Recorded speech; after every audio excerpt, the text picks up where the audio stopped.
সুপ্রিয় দর্শক, প্রত্যেককে স্বাগত আমন্ত্রণ জানাচ্ছি বাংলা ভিশনের নিয়মিত আয়োজন প্রতিদিনের সংবাদ বিশ্লেষণের অনুষ্ঠান নিউজ অ্যান্ড ভিউজে। সঙ্গে আছি জিয়াউল হক সবুজ। আলোচনার জন্য স্টুডিওতে আমন্ত্রিত হয়েছেন বিজ্ঞ দুই আলোচক। আমার বাম পাশে রয়েছেন নাগরিক ঐক্যের সভাপতি জনাব মাহমুদুর রহমান মান্না এবং সর্ববামে রয়েছেন advocate Zainul Abedin, vice chairman BNP, যিনি সাবেক সভাপতি সুপ্রিম কোর্ট আইনজীবী সমিতি, একই সাথে জাতীয়তাবাদী আইনজীবী ফোরামের সভাপতি। আপনাদের দুজনকে আলোচনায় স্বাগত জানাচ্ছি।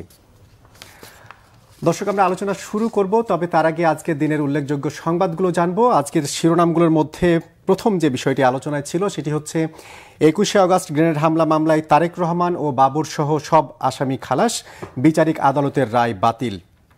দ্বিতীয় শিরোনাম ছিল হাইকোর্টের রায় ন্যায় ও ন্যায্যতার জয় বললেন তারেক রহমান, রায় প্রমাণ করে সব মামলা রাজনৈতিক উদ্দেশ্য প্রণোদিত, মন্তব্য মির্জা ফখরুল ইসলাম আলমগীরের।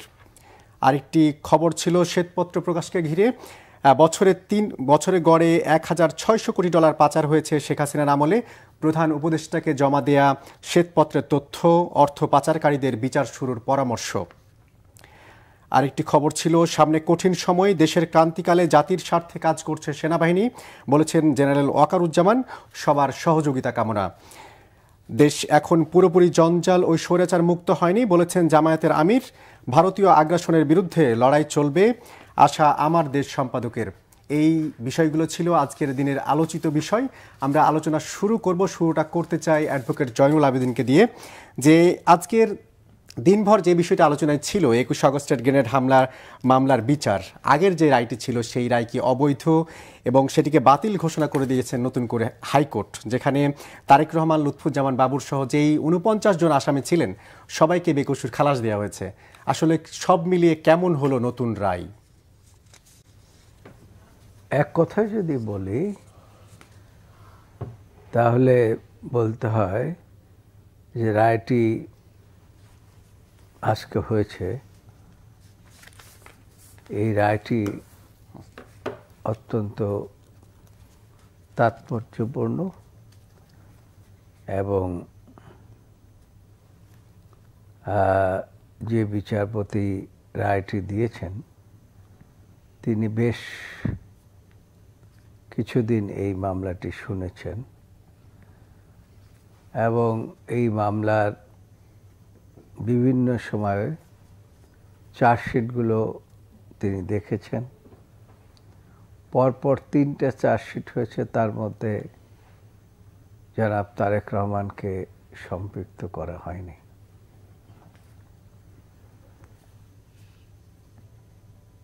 এই সাবকন্টিনেন্টে আমরা যতগুলো মামলা দেখেছি সেই মামলায় একটা চার্জশিট আর একটা সম্পূরক চার্জশিট পরবর্তীতে হতে পারে, কিন্তু একজন ব্যক্তির স্টেটমেন্টের উপর ভিত্তি করে 3বার চার্জশিট করেও একজন ব্যক্তিকে সেই মামলার মধ্যে ঢুকাতে না পারাটা, এটা আমি মনে করি বিচারের যে বিভ্রাট সৃষ্টি করেছে আগের সরকার, ফ্যাসিস্ট সরকার বলি আমি আর কি। ফ্যাসিস্ট সরকার সবসময় আমরা দেখেছি যে বিচার বিভাগের মাথার উপরে প্রশাসনের একটা হাত রেখে দিতেন। তারা যেভাবে বলতেন সেভাবে বিচার কার্য পরিচালনা হতো। যদি তাদের ইচ্ছার বাইরে কোনো বিচারক রায় দিতেন তাহলে পরে তার এই দেশে থাকার কোনো অধিকার ছিল না। যেমন একজন বিচারক, নামে বলি মোতাহার হোসেন সাহেব, তাকে নিয়ে একটি জায়গায় আটকে রেখেছিলেন। তার সাথে আমার ব্যক্তিগতভাবে কথা হয়েছে যে আপনি কিভাবে রায়টি দিলেন, কিভাবে পালিয়ে আসলেন।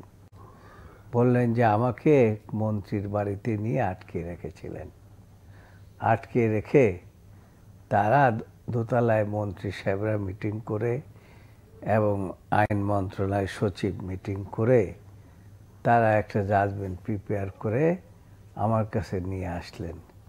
এসে বললেন যে এই রায়টি আপনাকে পড়তে হবে। এটা কি 21 আগস্ট গ্রেনেড হামলা মামলার ক্ষেত্রে এরকম কিছু হয়েছিল? বলছি আমি।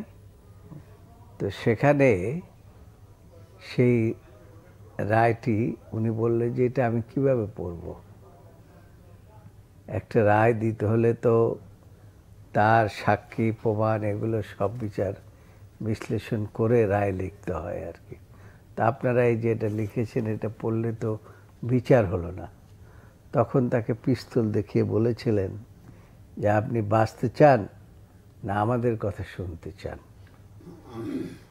যাই হোক, তিনি অত্যন্ত সাহসী জাত ছিলেন এবং তিনি শেষ পর্যন্ত আদালতে গেলেন। আদালতে গিয়ে ওই রায়টি পকেটে রেখে নিজের বিবেক যা বলেছে সেভাবে তিনি রায়টি দিয়ে আদালত থেকে পালিয়ে কোনোভাবে করে বিমানবন্দরে গিয়ে পালাতে সক্ষম হয়েছেন দেশ থেকে।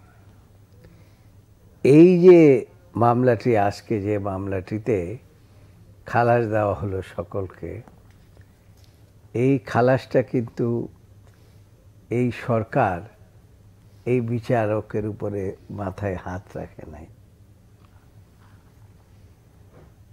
এই মামলায় প্রাথমিক অবস্থায় একটা চার্জশিট হলো, তারপরে আর একটা চার্জশিট হলো। কোনো অবস্থাতেই তারেক রহমানকে সম্পৃক্ত করতে পারে নাই।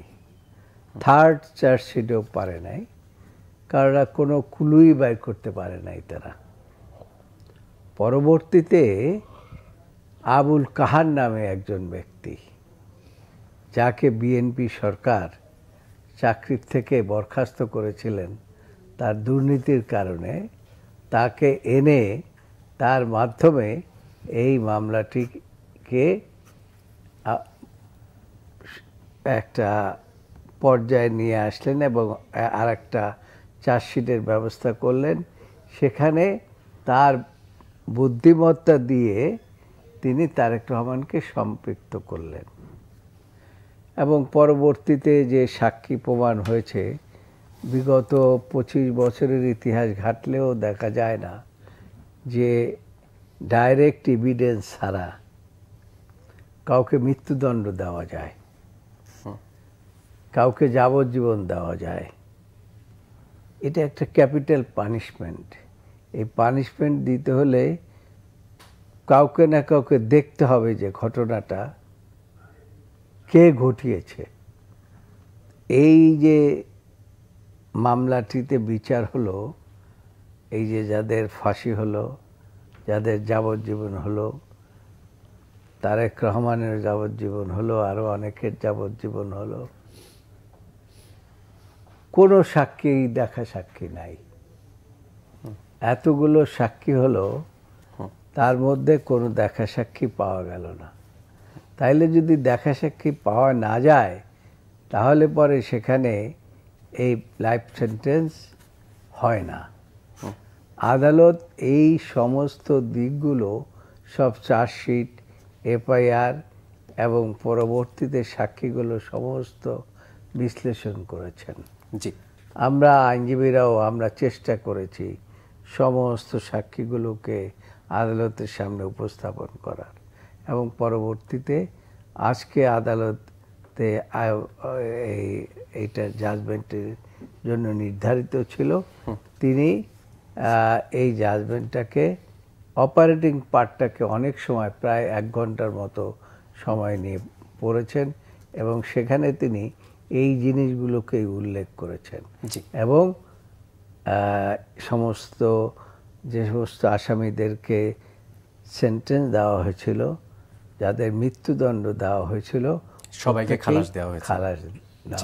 জনাব মাহমুদুর রহমান মান্না, আপনার কাছে জানতে চাইবো, যেটা জয়নুল আবেদিন বলছিলেন যে এই মামলার রায়টা অবশ্যই একটা তাৎপর্যপূর্ণ, এবং আমরা সেই জন্যে বলেছি, আপনারা শুনেছেন টেলিভিশন, যে এই যে সাজাটা এবং তারেক রহমানকে সম্পৃক্ত করা, এটা ছিল রাজনৈতিক উদ্দেশ্য প্রণোদিত এবং রাজনৈতিকভাবে তাকে ঘায়েল করার জন্য, রাজনৈতিকভাবে তাকে হেয় প্রতিপন্ন করার জন্য তাকে এই মামলার মধ্যে সম্পৃক্ত করা হয়েছিল। জি, একই প্রশ্ন আপনার কাছেও করতে চাই যে আজকে মামলার আসামি পক্ষের আইনজীবী যিনি মাহমুদুদ্দিন খোকন তিনি দাবি করেছেন একজন সাক্ষীও বলে নাই যে এই ঘটনার সময় যারা গ্রেনেড হামলা করেছে কিংবা বোমা নিক্ষেপ করেছে বা এমন কাউকে তারা দেখেছে। আসলে তাহলে এই যে যাদের আসামি করা হয়েছিল 49 জন, তাদের নামটা আসলে চার্জশিটে এলো কিভাবে? এটা কি আসলে শুধুই রাজনৈতিক কারণে তাদের আসামি করা হয়েছিল? তাই তো মনে হয়, মানে এছাড়া তো অন্য কোনোভাবে হওয়ার প্রশ্ন আসে না। আমি একটু আপনাকে বলি, আমি কিছুক্ষণ সময় নেবো, হয়তো দর্শকদের কাছে ক্ষমা চাইছি, আমার গলাটা একটু খারাপ। আমি ওই দিন ওখানে ছিলাম, মানে এই রমনা ভবন আর আওয়ামী লীগ অফিসের মাঝখানে ট্রাক দিয়ে স্ট্রেচ করা হয়েছিল।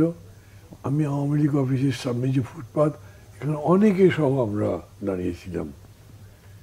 আমি কিন্তু গ্রেনেড পড়তে দেখেছি, মানে আমি তো দাঁড়িয়ে আছি এই দিক থেকে, মানে আমরা যেদিকে দাঁড়িয়েছিলাম আওয়ামী লীগ অফিসের দিকে, এই দিক থেকে গ্রেনেড ছোড়া হয়নি, গ্রেনেড ছোড়া হয়েছে ওই দিক থেকে। কিন্তু এরকম না যে আমি কাউকে ছুটতে দেখেছি।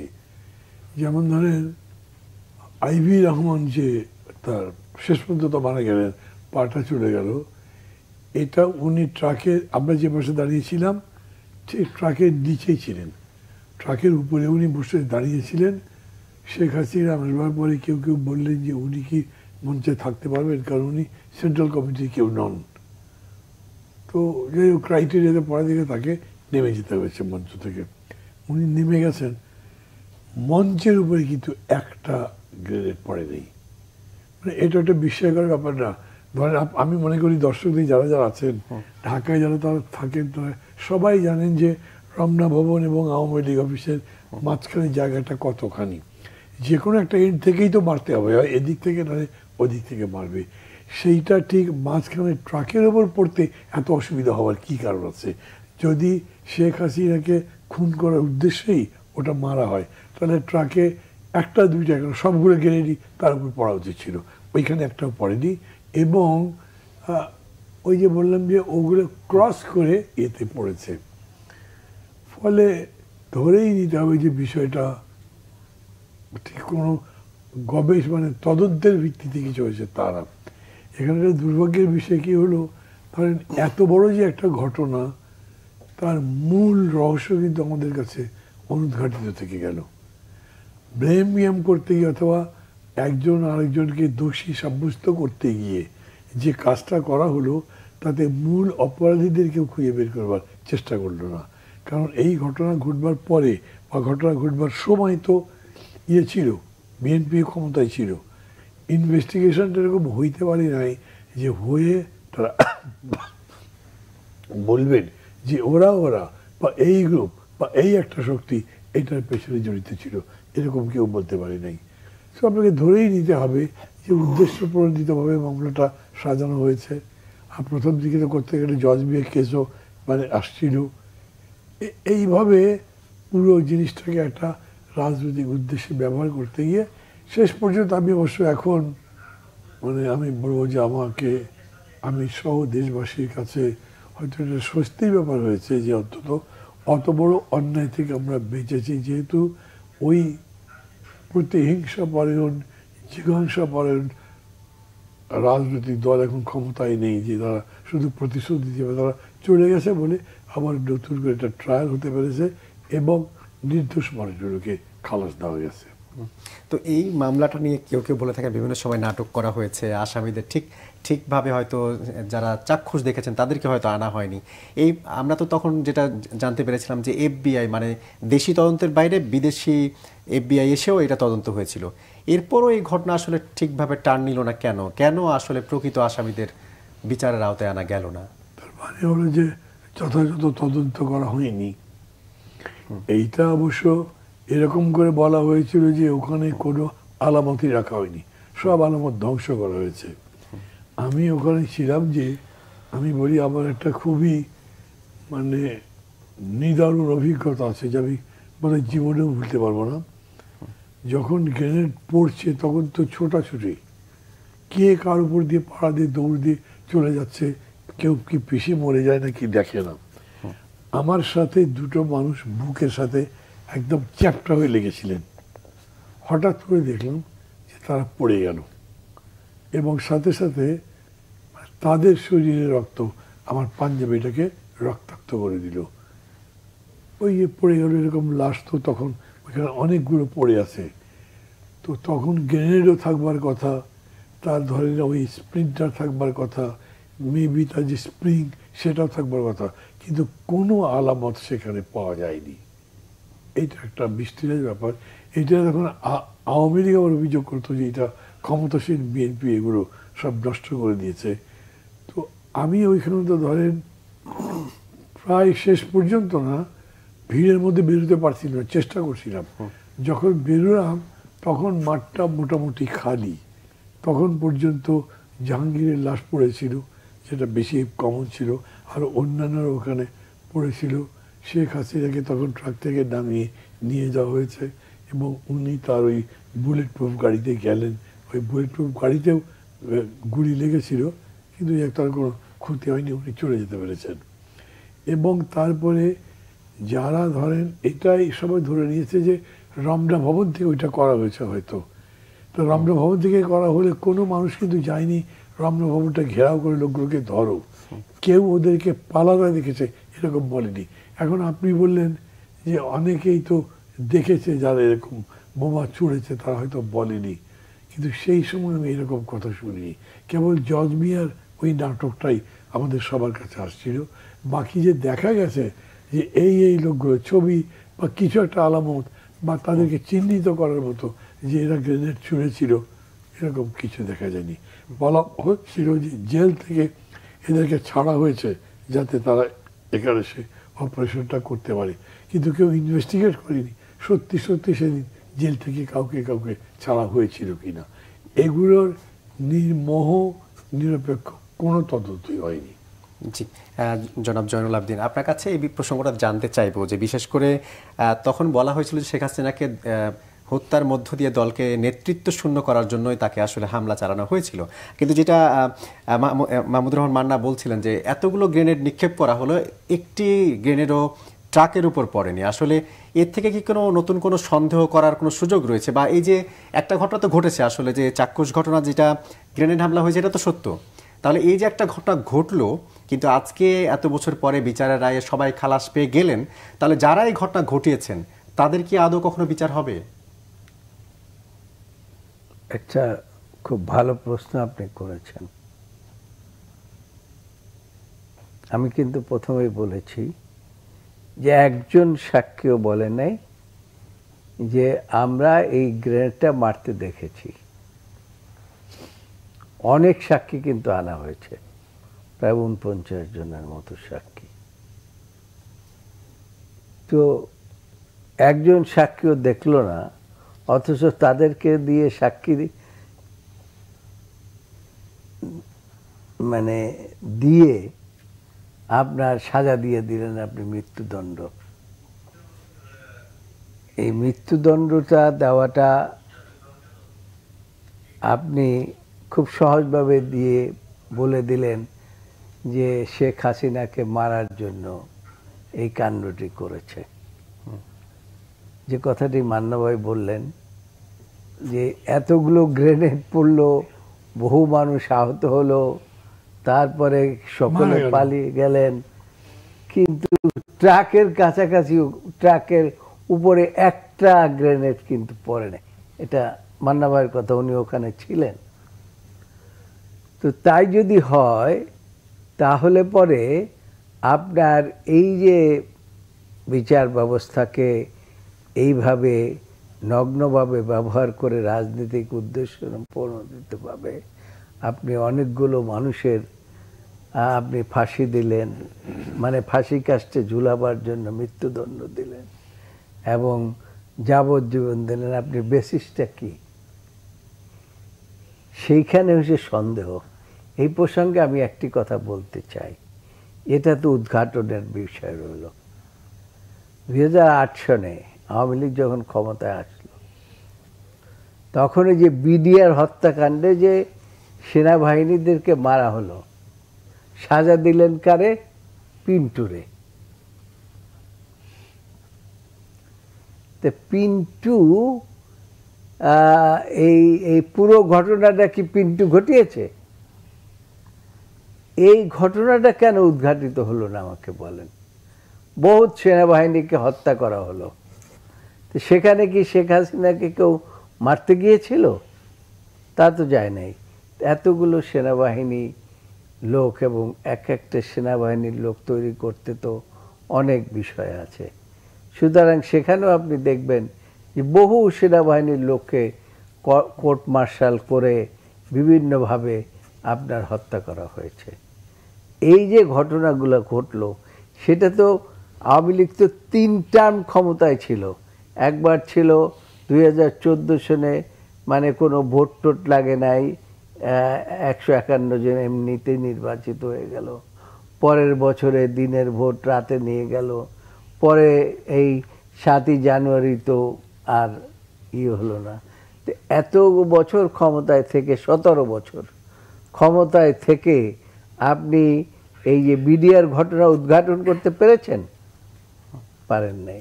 বহু সেনাবাহিনীকে হত্যা করা হয়েছে। তাই এই মামলাও যদি আল্লাহর একটা রহমত হয়েছে যে শেখ হাসিনার সরকার এদেরকে ফাঁসিটা দিয়ে যায় নাই। মাঝখানে আমি একটু বিষয় জানতে চাই যে 2004 সালের ঘটনা, 21 আগস্টের ঘটনা, এরপরে প্রায় আরো 2টি বছর বিএনপি সরকার তখন ক্ষমতায় ছিলেন। তারা কেন এই বিচারটা ঠিকঠাকভাবে শেষ করে গেলেন না? চেষ্টা করেছে, কিন্তু বিএনপি বিচার তো একদিনে হয় না। অনেক সাক্ষী প্রমাণ, এই ধরনের ঘটনায় অনেক সাক্ষী প্রমাণের ব্যাপার হয়, এবং সেটা বিএনপি চেষ্টা করে নাই তা না, বিএনপি চেষ্টা করেছে। 2টা চার্জশিটও হয়েছে বিভিন্নভাবে, এবং সেই চার্জশিটগুলো পুলিশে দিয়েছে। এবং আপনার এই যে সেই সময়কার যে পুলিশ বাহিনী, সেই পুলিশ বাহিনী কিন্তু এই আওয়ামী লীগ কর্তৃক নিয়োগকৃত। আপনার তারা সমস্ত ছাত্রলীগ, যুবলীগ যা আছে সব আনিয়ে পুলিশের মধ্যে ঢুকিয়ে দিয়েছে, এবং সেই সমস্ত পুলিশটাই তো তদন্ত করেছে।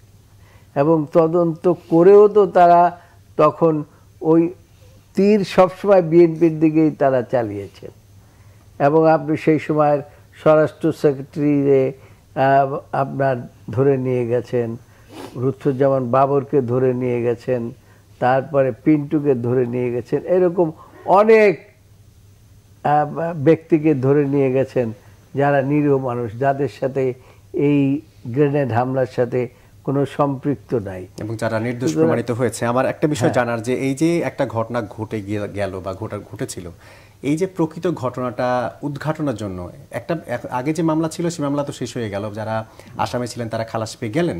সেই ক্ষেত্রে যারা আসল আসামি কিংবা যারা এই ঘটনাটা ঘটিয়েছিলেন, তাদেরকে শাস্তি নিশ্চিত করার জন্য কি পুনঃতদন্ত বা পুনঃবিচারের আর সুযোগ থাকলো না? এখন আর তো যেহেতু দেশের সর্বোচ্চ আদালত জাজমেন্ট দিয়ে ফেলেছেন, এরপরে একটি ব্যবস্থা হতে পারে, সরকার পক্ষ থেকে এই রায়ের বিরুদ্ধে অ্যাপিলে যেতে পারে।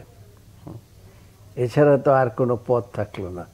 তার কারণ নিম্ন আদালতের রায়টাকে তো চ্যালেঞ্জ করে হাইকোর্টে আসা হলো। হাইকোর্টে এসে হাইকোর্ট সমস্ত সাক্ষী প্রমাণ সব বিচার বিশ্লেষণ করেই তো আজকের জাজমেন্টটা দিলেন আর কি।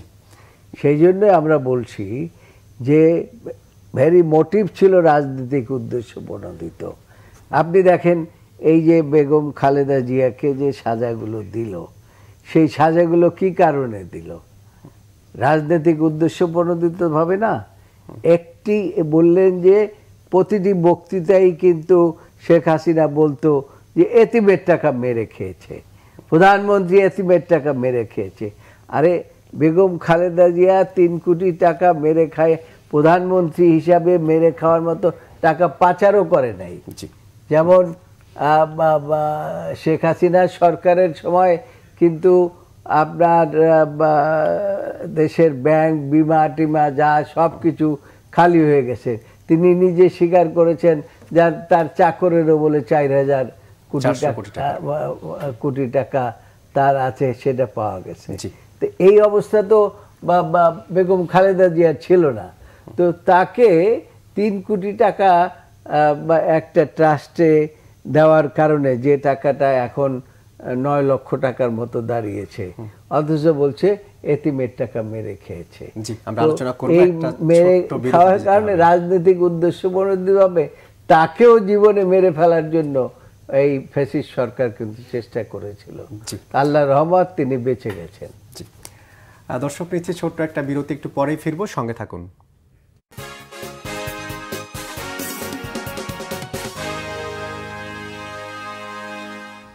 দর্শক, বিরতির পর আরেকবার স্বাগত নিউজ অ্যান্ড ভিউজে। আমরা আলোচনা করছি, স্টুডিওতে আমন্ত্রিত হয়েছেন জনাব মাহমুদুর রহমান মান্না এবং আছেন অ্যাডভোকেট জয়নুল আবেদিন। আমরা আলোচনা করছি, আমরা বিরতির আগে কথা বলছিলাম গ্রেনেড হামলা নিয়ে। এই পর্যায়ে আমরা শ্বেতপত্র নিয়ে একটু আলোচনা করতে চাই। শ্বেতপত্র প্রণয়ন কমিটি, আজকে যিনি ডক্টর দেবপ্রিয় ভট্টাচার্যের নেতৃত্বে যে কমিটি ছিল, সেই কমিটি রিপোর্ট দিয়েছে। প্রধান উপদেষ্টার কাছে জমা দেওয়া রিপোর্টে প্রাথমিক যে তথ্য জানা গেছে, সেখানে বলা হয়েছে শেখ হাসিনার শাসনামলে বছরে $16 বিলিয়ন, প্রায় 1600 কোটি টাকা ডলার পাচার হয়েছে। টাকার অঙ্কে সেই সংখ্যাটা প্রায় 2 লাখ কোটি টাকা। শ্বেতপত্র কমিটির যে এই রিপোর্ট, সেটাকে কিভাবে দেখছেন? এতে করে কি আসলে গত 15-16 বছরে যেই দুর্নীতি হয়েছে তার সঠিক চিত্র বা মোটামুটি চিত্র কি প্রতিফলিত হয়েছে? আমি তো পুরো রিপোর্টটা আর পড়ি নাই, সম্ভবত পুরো রিপোর্টটা 400 পৃষ্ঠার, আমি যেটা পত্রিকায় দেখেছিলাম। তো এইটা তো ধরেন আমরা কি করি, শেষ পর্যন্ত পত্রিকায় যেটা ছাপা এটা পড়ি, তার থেকে একটা ধারণা করি, তারপরে কথা বলি। এটা নিয়ে যারা কাজ করেন তারা প্রধানত পেশার লোক, অর্থনীতিবিদ বা অন্যান্যরা। কিন্তু তারপরেও এই যেটা টাস্ক ফোর্স করা হলো, এবং টাস্ক ফোর্সটা করা হয়েছে আমি বলবো খুব যোগ্য লোক দিয়ে। তারা অনেক যত্ন করে, অনেক সময় নিয়ে একটা বাস্তব চিত্রটা আমাদের সামনে তুলে ধরেছেন। এটা প্রয়োজন ছিল এই জন্যে যে আমরা বক্তৃতা সবাই বলে, আর এই সরকার লুটপাট করে শেষ করে ফেললো, এই সরকার অমুক জায়গাতে ডাকাতি করেছে, অমুক জায়গাতে মানুষকে ঠকিয়েছে। কিন্তু এটা একটা ডকুমেন্টেড জিনিস। মানে এখন কোনো কেউ এটার উপরে যদি কথা বলতে চায়, তাদেরকে ফ্যাক্টস অ্যান্ড ফিগার দিয়ে কথা বলতে হবে, শুধু চাপাবাজি করে আপনি কিছু করতে পারবেন না। এবং আমি মনে করি যে আমাদের রাজনীতির গুণগত পরিবর্তন যদি করতে হয়, তাহলে আমাদেরকে মেধার ভিত্তিতে কাজ করতে হবে, কথা বলতে হবে, আমাদেরকে যুক্তি অনুযায়ী পরিচালিত হতে হবে, যুক্তি দিয়ে যুক্তি খণ্ডন করতে হবে, গালাগালি করে সত্য প্রতিষ্ঠা করার যে কোনো ধরনের অনুশীলন থেকেই বাদ দিতে হবে আমাদেরকে। সেই হিসেবে এইটা একটা বেশ পজিটিভ জিনিস আমি বলবো। কিন্তু আমাকে যদি আপনি জিজ্ঞেস করেন যে এটার সত্য, এটার ডেপথ সম্পর্কে আপনি কি বলেন, এটা ঠিক এরকম আলোচনার মধ্যে বলা যাবে না। আমি শুধু এইটুকু বলতে পারি যে যাদের দিয়ে এই ফোর্সটা করা হয়েছে, আমি মোটামুটিভাবে কিন্তু তাদের উপরে বিশ্বাস রাখি। তারা এই কাজটা জানেন কিভাবে করতে হবে, এবং তারা দীর্ঘদিন ধরে, যেমন Debapriya Bhattacharya centre for policy dialogue তো দীর্ঘদিন ধরে এই কাজগুলোই করে। আর আমাদের দেশে কিন্তু ইকোনমিক ফিল্ডে বেশ কিছু রিসার্চ ওরিয়েন্টেড অর্গানাইজেশন হয়েছে, সেটা আপনি টিআইবি বলেন বা আপনার সানেম বলেন কিংবা পলিসি রিসার্চের কথা বলেন, মানে তারা একদম তথ্য উপাত্ত নিয়ে কথাবার্তা বলছেন, তারাও অন্তর্ভুক্ত ছিলেন এই কমিটিতে। এবং বহু ক্ষেত্রে কি হয়েছে, গভর্নমেন্ট বাজেট করবার আগে তাদের থেকে তথ্য উপাত্ত নিচ্ছে। এই জিনিসগুলো আমি খুব মানে ডেভেলপমেন্টের জন্য আমি খুব ভালো মনে করি। এবং সেদিক থেকে এরা যে রিপোর্টটা দিয়েছে, যেমন ধরেন যে আপনি 16 বিলিয়ন পাচার করবার কথা বললেন, তাই তো? সোজা কথা বলেন কি বছরে 16 বিলিয়ন পাচার হচ্ছে। আর আমাদের প্রধানমন্ত্রী তো এগুলোতে কিছু যায় আসে, উনি তো নিজে খুব মানে গর্ব ভরে বলেছেন, অর্থনীতির অবস্থা উন্নতি যদি না হয়, আমার পিয়ন সেও তো 400 কোটি টাকার মালিক হয়ে গেছে। মানে কোথায় চলে যাচ্ছিল জিনিসটা, যে পিয়ন একটা 400 কোটি টাকার মালিক হয়েছে, সেটাকে উনি প্রচার করবার বিষয় মনে করেন প্রধানমন্ত্রী। কতদূর নিচে নেমে গেছেন, যে কেউ বোঝে এটা লুটপাট করা ছাড়া, ফেভার পাওয়া ছাড়া এটা হতেই পারে না। এবং এই প্র্যাকটিসগুলো বন্ধ করতে হবে, আমাদের কাজটা তাই। সেইটা না করে উনি এটা করছে। সেক্ষেত্রে এই শ্বেতপত্র আমি মনে করি আমাদেরকে একটা ডিরেকশন দেবে যে আমরা এরপরে ইকোনমিক রিকনস্ট্রাকশনটা কোন পথে ধরে ধরে কোথায় কোথায় অ্যাড্রেস করে করে এগিয়ে যেতে পারি। জি, অ্যাডভোকেট জয়নুল আবেদিন, আপনার কাছেও এই প্রসঙ্গে জানতে চাই যে গত 15 বছরে রাজনৈতিক নেতা, আমলা এবং তাদের সহযোগীরা বছরে গড়ে প্রায় 2.5 লাখ কোটি টাকা ঘুষ খেয়েছেন, এরকম তথ্য উঠে এসেছে এই শ্বেতপত্র কমিটির রিপোর্টে। আর তারা বলছে বিভিন্ন মেগা প্রকল্পে যেসব কাজ হয়েছে সেখানেও 40 থেকে 50% দুর্নীতি হয়েছে, বিভিন্নভাবে অর্থ সরিয়ে নেওয়া হয়েছে। এই যে মেগা মেগা প্রকল্পে মেগা মেগা দুর্নীতি, শ্বেতপত্র কমিটির রিপোর্ট, সব মিলিয়ে বিষয়টাকে কিভাবে দেখছেন? দেখুন, বিষয়টি তো মান্যভাই বলেই ফেলেছেন। তো এই সরকার মানে যে সরকার চলে গিয়েছেন আর কি, সেই সরকার প্রধান কিন্তু সবসময় দম্ভ করে বলতেন দেশটাকে আমি একটা কোথার থেকে উচ্চ স্থানে নিয়ে এসেছি। মানুষ কিন্তু এই চোখ বুজে তার কথাই বিশ্বাস করেছে। আমরা যত কথাই বলেছি, যত গালাগালি করেছি, যা কিছু বলেছি, মানুষ মনে করেছে এটা বোধহয় রাজনৈতিক উদ্দেশ্য প্রণোদিতভাবে বিরোধী দলের নেতৃবৃন্দ এই সমস্ত কথাবার্তা বলছে। বিশেষ করে যারা বিরোধী দলে ছিলেন তারা উন্নয়ন চান না এমন একটা কথাও তোলা হয়েছে। এরকম কথাও বলেছে যে আমরা উন্নয়ন চাই না। উনি বিভিন্ন রকম মেগা প্রজেক্ট দেখিয়ে ঠেকিয়ে বলছেন যে আমি এত উন্নয়ন করেছি, অথচ এই বিরোধী দল এই উন্নয়ন দেখে ঈর্ষান্বিত হয়েছে। তো আমি মনে করি যে বর্তমান যে সরকার, এই সরকার কিন্তু কোনো একদলীয় সরকার না, বা কোনো একটি গ্রুপের সরকার না। এই সরকারটা কিন্তু ছাত্র জনতার একটা আন্দোলনের ফসল, এবং রাজনীতিবিদদের সমর্থন রয়েছে, ছাত্র জনতার সমর্থন রয়েছে, সকলের সমর্থন রয়েছে। তারা যে এই জিনিসটি একেবারে নির্মোহভাবে এই টিআইবি বলেন, টিআইবি তো একটি অর্গানাইজেশন যারা অনেক দিন থেকে এই ব্যাপারে কাজ করে, আর দেবপ্রিয় ভট্টাচার্য উনিও মাঝে মাঝে লেখালেখি এর উপরে, অর্থনীতির উপরে করেন। তো তারা যে আজকে যে চিত্রটা জাতির কাছে তুলে ধরেছে, তো এইটা যদি আমার মনে হয় ওই ফ্যাসিস্ট সরকারের সময় তারা এটা তুলে ধরার সাহস হয়তো কারো ছিল না, বা তারা তাদেরকে এই ধরনের রিপোর্ট পাবলিশ করতেও দিতেন না। জনগণ কোনোদিনই হয়তো জানতে পারতো না যদি এই সরকারের পতন না হতো। আমরা কি তাহলে পরিবর্তিত পরিস্থিতির কারণে সব দেখতে পাচ্ছি? আমরা স্বাভাবিকভাবেই এই পরিবর্তিত পরিস্থিতির কারণে অনেক কিছুই আমরা দেখতে পাচ্ছি, শুধু এইটা না, অনেক কিছু দেখতে পাচ্ছি। বিচার ব্যবস্থা কিভাবে ধ্বংস করেছে সেটাও আমরা দেখতে পাচ্ছি। তার কারণ আপনি দেখেন, বিচার বিভাগে এমন একজন প্রধানকে বসিয়েছিলেন, তিনি ছাত্রলীগের কি ফুল নিতেন, তিনি একজন ডিবি অফিসারের বা সোনার তলোয়ার গ্রহণ করতেন, এবং বিচার ব্যবস্থা চলতো একজন ব্যক্তির ইচ্ছার উপরে। তো কাজেই সেটা তো আমাদেরকে বলতেই হবে যে যেহেতু এই সরকার এসছে বলে, এবং ছাত্র জনতার আন্দোলনের ফসল বলে, এবং রাজনীতিবিদরা আমরা এখনও মনে করি যে এই সরকার যদি যথার্থভাবে যে সমস্ত সংস্কারের কথা বলছে এগুলো যদি তারা করতে পারে, তাহলে দেশ একটি অবস্থার মধ্যে চলে যাবে, এবং সেটা যদি চলে যায় তাহলে আবার এই দেশের অর্থনীতি একটা হয়তো চাঙ্গা অবস্থার মধ্যে আসবে। সেই জন্যই এই অর্থনীতিবিদরা, আমি মনে করব, তারা যথার্থভাবেই হিসাব নিকাশ করেই তারা হয়তো কম বেশি হতে পারে, এটা স্বাভাবিক, কিন্তু যে একটা ব্যাপক একটা অংশ $16 বিলিয়ন, এটা কিন্তু এটা খুব সহজ বিষয় নয়। যে রিজার্ভ নিয়ে আমরা বিভিন্ন কথা বলছি সেখানেও।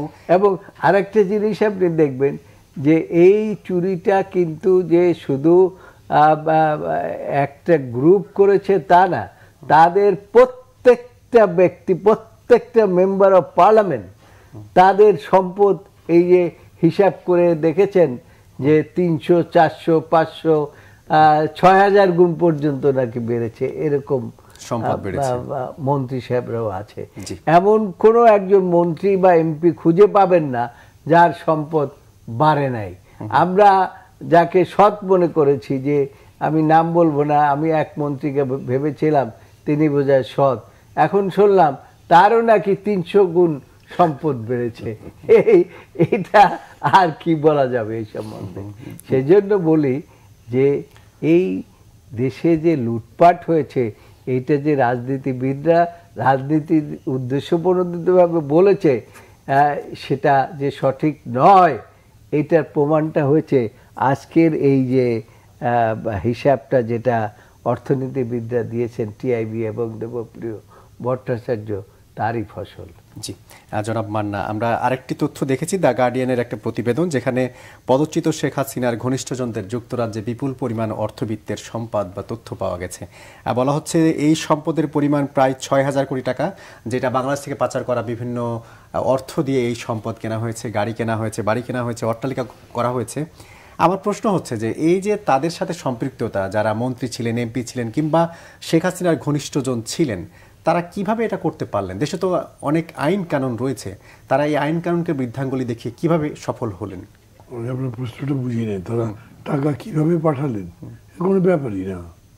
মানে যে পাচার করলেন বিপুল পরিমাণ টাকা, সেখানে ধন সম্পদ গড়ে তুললেন। হ্যাঁ, তো আমরা তো টাকা পাঠাতে পারি, আমাদের যেহেতু হুন্ডি চালু আছে, হুন্ডি সিস্টেম করে তো পাঠাতে পারি।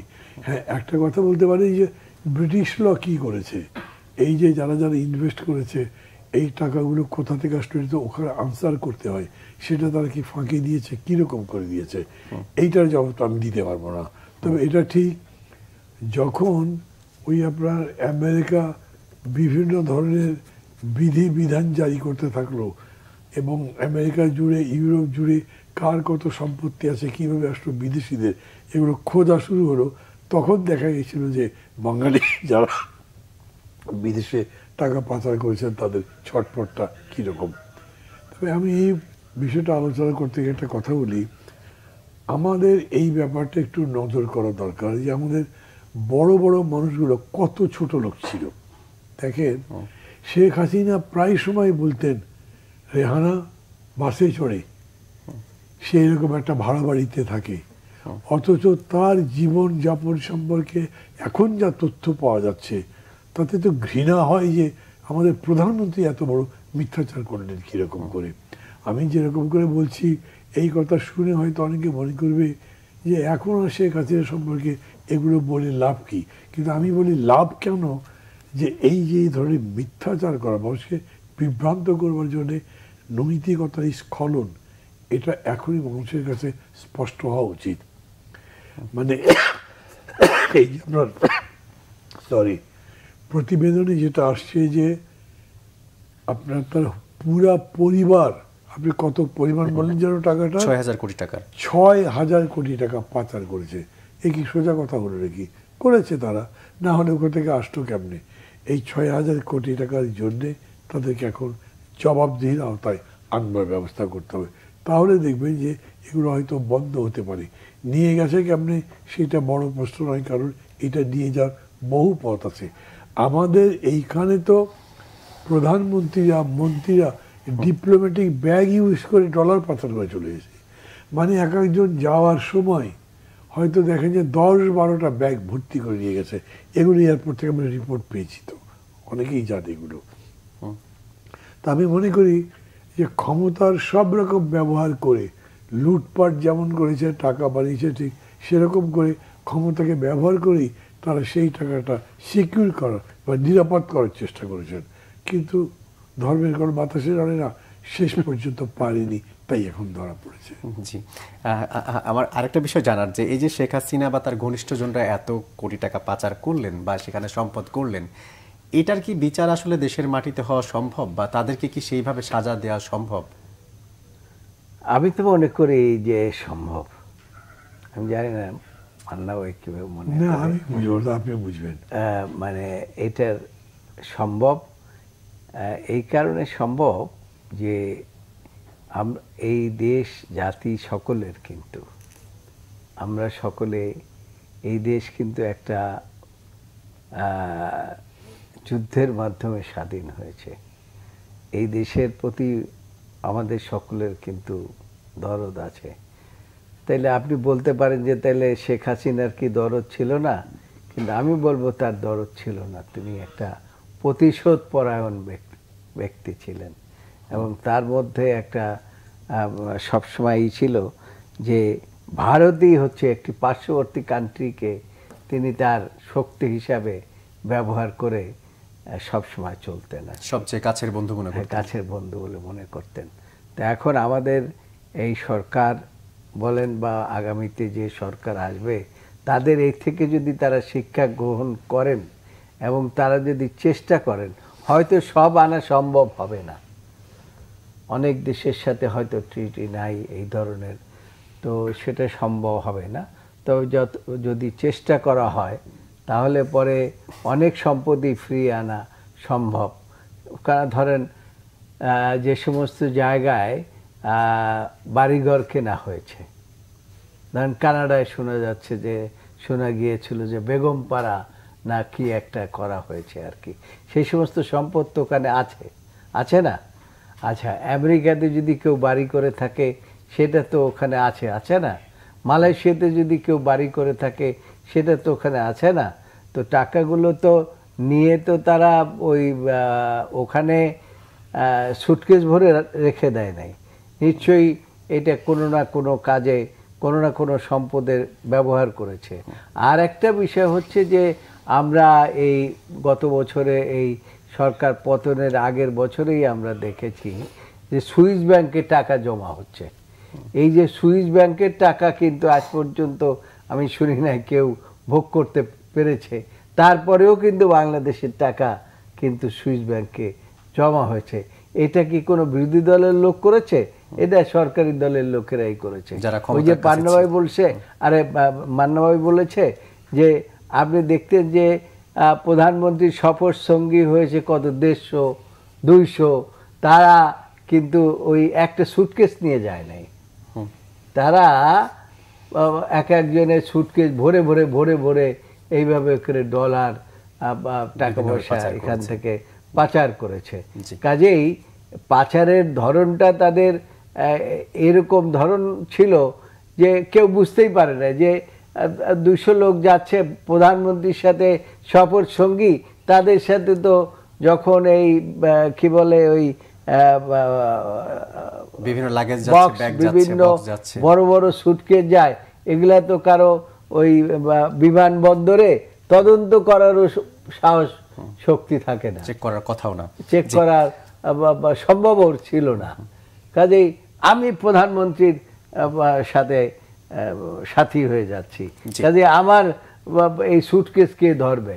তো সুতরাং এইভাবে করেই এই দেশের টাকাগুলো পাচার হয়েছে। জি জনাব মান্না, আমরা আলোচনার একেবারে শেষ পর্যায়ে ছোট্ট করে একটা বিষয় জানতে চাই। পররাষ্ট্র উপদেষ্টা আজকে বলেছেন যে বাংলাদেশের গণ অভ্যুত্থানের ঘটনায় চরম অখুশি ভারতীয় গণমাধ্যম। তিনি বলেছেন যে সংখ্যালঘুদের নির্যাতন নিয়ে কিংবা বাংলাদেশে তালেবান ঘরানার সরকার আসতে যাচ্ছে এমন বিভিন্ন রকম তথ্য তারা প্রচার করছে।